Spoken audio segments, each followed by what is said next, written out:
For the second time this year, Stephanie White let somebody else shoot the final shot in crucial crunch time than Caitlin Clark. This is unacceptable, folks. It is absolutely unacceptable. She's either your superstar Michael Jordan or you think she's Eddie Curry. I mean, I don't know what Stephanie White's doing. The aftermath of last night's crushing defeat to the Valkyries has sparked intense debate among fans, and the frustration is more than understandable. What we're seeing is an ongoing trend of questionable choices and disappointing performances that can no longer be brushed aside. At the heart of the controversy is head coach Stephanie White, whose late-game decisions have left supporters and analysts scratching their heads. For the second time this season, in the game's most important moment, White designed a play that removed the ball from Caitlin Clark's hands.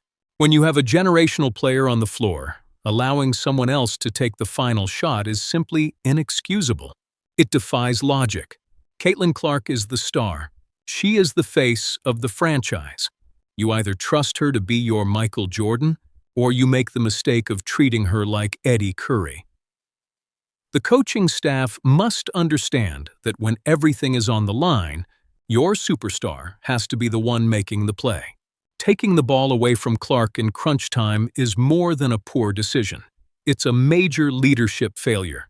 Fans recognize it, analysts recognize it, and it's painfully obvious to anyone watching the game.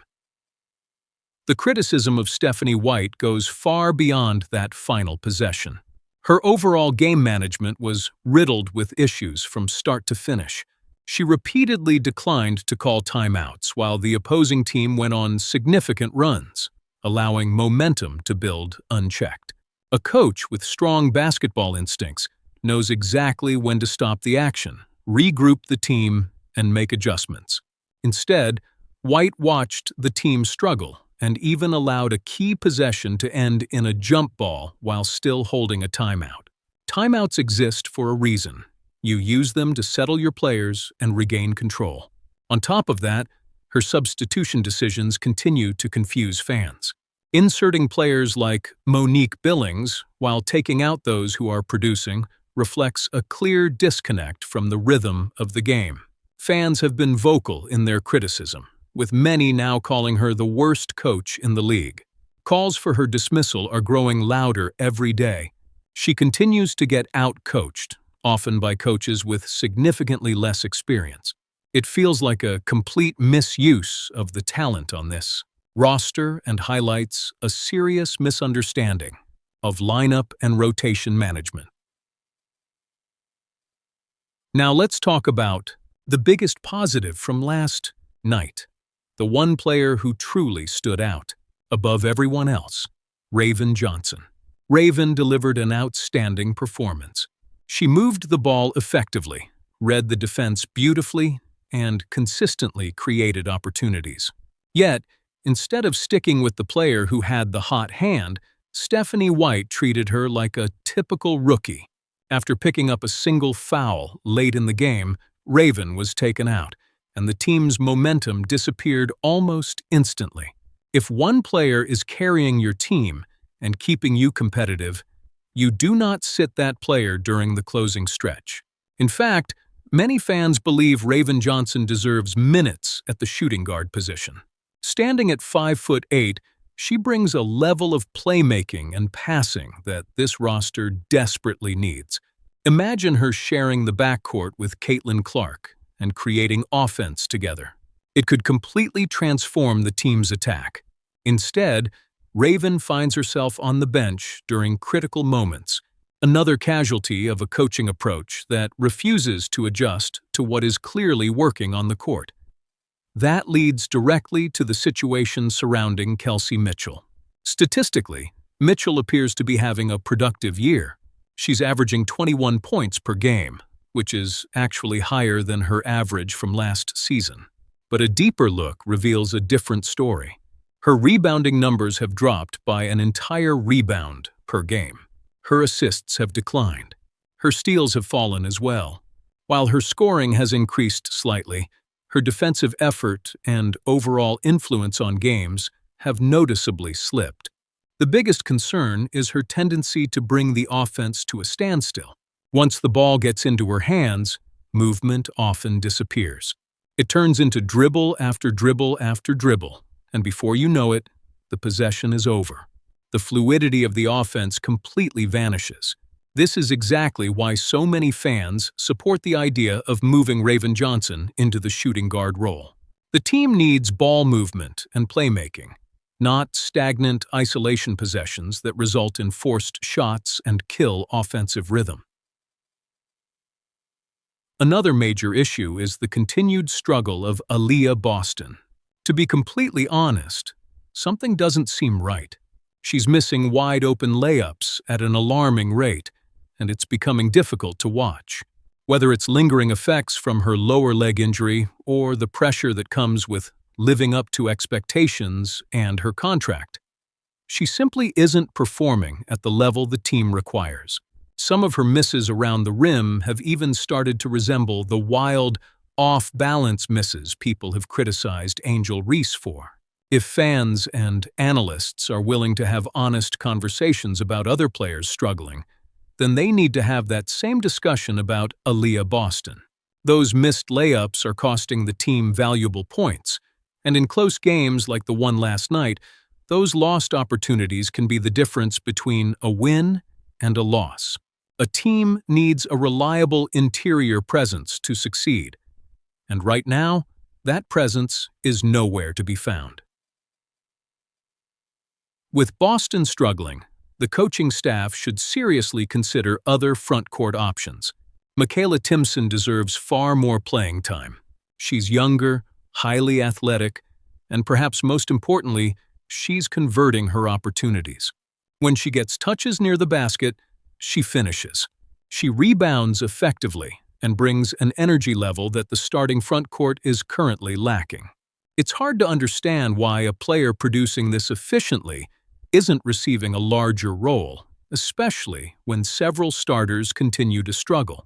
Her athleticism adds a vertical threat and rebounding presence that this team desperately needs to generate second chances and secure the defensive glass. The lack of production inside also reminds fans of Natasha Howard.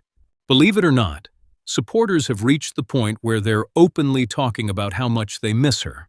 While some felt she looked slower under Stephanie White last season, her size, length, and ability were never in question. Now, with a different team, Natasha Howard is putting together a season that is approaching MVP-caliber levels. It naturally raises questions about why she couldn't reach that same level within White's system. The team desperately misses her length and defensive impact, especially with the current front court struggling to rebound and finish simple opportunities around the basket. Her ability to disrupt passing lanes and challenge shots is something this roster clearly lacks right now. Of course, no discussion about a frustrating loss would be complete without mentioning the officiating. There's no question that the refereeing in this league can be wildly inconsistent, and last night was another example of that. Several calls against the Fever were difficult to understand and highly questionable. However, let's make one thing clear. The officials are not the reason this team lost. Championship-level teams do not rely on referee complaints as an excuse. You enter every game knowing the officiating may not be perfect. Your job is to overcome it anyway. The fact that the contest remained close, despite terrible shooting performances from nearly everyone except Raven Johnson, is remarkable in itself. It was nothing short of a miracle. The team had 3 very winnable games recently, and the failure to capitalize falls on execution and coaching, not the referees. You can't point fingers at the whistle when players are missing uncontested layups. Coaches refuse to call timeouts, and your best player isn't allowed to take the final shot. Great competitors focus on what they can control. The reality is that this team is dealing with a serious identity problem. People constantly praise the talent on this roster, But one truth keeps becoming more obvious. If Caitlin Clark doesn't take over games, this team struggles to beat quality opponents. They may be able to handle weaker teams without a dominant performance from her, but against legitimate competition, she is the engine behind everything. The coaching staff has to accept that reality. You cannot build a system that treats a generational talent like just another player. Everything should revolve around maximizing her strengths, increasing her involvement, and trusting her in the biggest moments. That refusal to adapt is exactly why fans are becoming so frustrated. The greatest coaches in basketball history always understood player hierarchy. Phil Jackson wasn't drawing up the final play for Rick Fox or Derek Fisher when Kobe Bryant was on the floor. He put the ball in the hands of his closer. Stephanie White's unwillingness to do the same with Caitlin Clark suggests a misunderstanding of what makes this team dangerous. It does a disservice to the players battling on the court and to the fans who continue to invest their passion and support into the franchise. The frustration has reached a boiling point, and for good reason. From coaching mistakes and puzzling rotations to veteran players failing to deliver, change is becoming necessary. If Stephanie White cannot find a way to maximize the talent on this roster, the front office may soon face a difficult decision. Fans have already reached their conclusion. They want a coach who understands momentum, rewards productive players, calls timeouts when the game is slipping away, and knows that when the final seconds are ticking down, the ball belongs in the hands of the superstar. Until that happens, this team will continue falling short of expectations, and the outrage surrounding the franchise will only keep growing. This brings us back to Aliyah Boston's struggles. Let's be honest, something clearly feels off. She's missing far too many uncontested layups, and it's becoming increasingly concerning. Whether it stems from lingering effects of her lower leg injury or the pressure that comes with meeting expectations attached to her contract, she is simply